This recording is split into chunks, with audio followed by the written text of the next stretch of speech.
sudah rajin sholat berjamaah, rajin mengaji, makanannya halal. Amal ibadah, sodako, zakat, puasa, ibadah haji, umroh, sopan santun atau perilaku sehari-hari ini sholat 5 waktu. Bulan Rajab itu ada kemuliaan yang luar biasa. Memang Rajab itu sendiri mulai zaman Nabi Adam sudah dimuliakan oleh Allah. Bulan Allah membuka pintu taubat. Kedua, nitisnya Nur Muhammad Sallallahu Alaihi Wasallam ketika ada peristiwa Isra Mi'raj. Yang di bulan Rajab itu Isra Mi'raj tidak akan terlupakan sepanjang masa.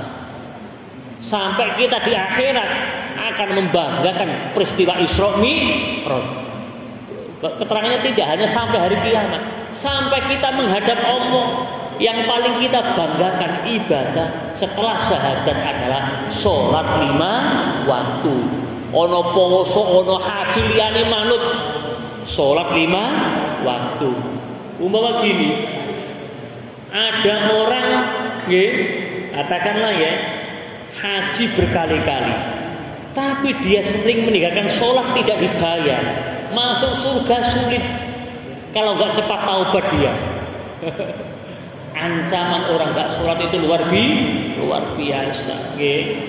Maka sholat itu disebut kuncinya surga. Sehingga tadi keterangan, apapun fasilitas yang dipakai manusia nggak sholat, yang dimakan manusia nggak sholat, ia tidak ridho, tidak rela.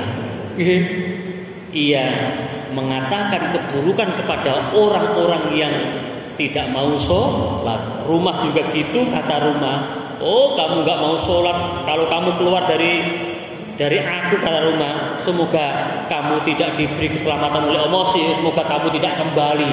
Ada katanya mati di jalan, ada katanya bingung. Orang yang tidak sholat itu dilaknat oleh Allah dalam masa hidupnya sampai matinya. Jadi tidak hanya di dunia sengsaranya, di akhir, di alam kubur mendapatkan siksa. Karena siksaan yang sangat pedih itu adalah siksaan orang meninggalkan sholat. Masya Allah.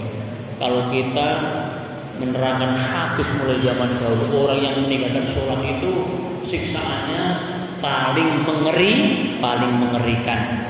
Sehingga yang terakhir, orang yang meninggalkan sholat itu nanti matinya bisa mati dalam keadaan seperti orang Yahudi. Artinya mati kafir, dikhawatirkan. Dan ketika ia dibangkitkan nanti di padang mahsyar dari kiamat dalam keadaan Nasrani. Jadi ancaman orang yang meninggalkan sholat kalau dia nggak taubat itu bisa kumpul nanti di alam kuburnya disiksa, berjejer bareng kepada orang yang Yahudi Nasrani, disiksa. Tapi berhubung masih ada tapinya, ia beragama Islam. Beragama Islam, ia diolok-olok oleh orang Yahudi Nasrani, oleh orang kafir. Kamu katanya Islam, ternyata kamu sama disiksa seperti aku ya, kata orang-orang kafir, diejek oleh orang kafir. Maka Allah, karena ia masih mempercayai Allah, masih Islam, tetap dapat diskon. Setelah dosa tidak sholat itu dihapus oleh Allah melalui orang itu dipanggang di api neraka. Dipanggang di api neraka, membersihkan, mensterilkan dia dari dosa. membersihkan dari dosa. Oke, entah itu dosa enggak sholat, dosa enggak puasa, dosa enggak zakat, dipanggang di neraka dibersihkan karena dia masih Islam. Oke, Allah mengutus malaikat rahmat. Wahai malaikat, dalam Gusti itu ambil hambaku. Dia itu di neraka gara-gara dulu di dunia tidak sholat, ada gara-gara tidak puasa, tidak zakat, ada kalanya para koruptor yang tidak mau taubat, nggak mau minta maaf kepada rakyatnya.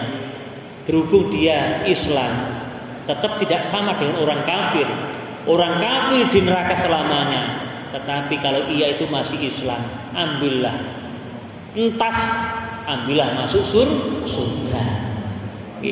Diapa-apakan, walaupun orang tidak sholat, kalau ia dilaknat Allah masuk neraka tidak selamanya, tetap dapat diskon. Kalau orang yang masuk neraka selama-lamanya adalah orang yang tidak mengakui Allah Tuhannya, orang kafir. Maka dari itu kita tidak ingin mampir ke neraka. Kita ingin menyeberangi jembatan Shiratal Mustaqim, mulai daripada alam kubur selamat. Syaratnya apa? Sholat 5 waktu berjamaah, rajin mengaji. Orang kalau ingin selamat dunia akhirat, rajin sholat berjamaah, rajin mengaji, makanannya halal.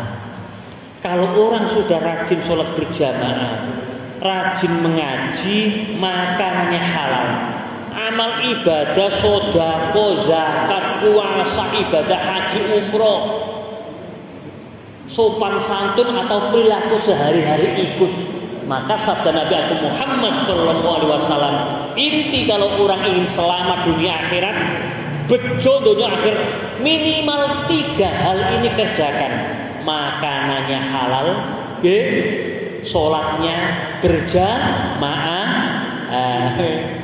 nomor 3 adalah apa ya?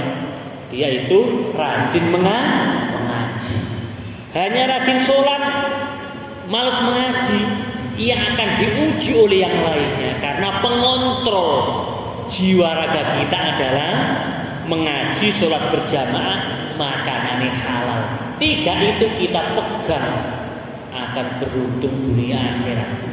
Yang lain akan ikut barokahnya ngaji, sholat, jamaah, makanan halal. Maka banyak orang kelihatannya sholat tapi masuk neraka gara-gara makanannya haram. Muga-muga dipun paringi selamat dunia akhir.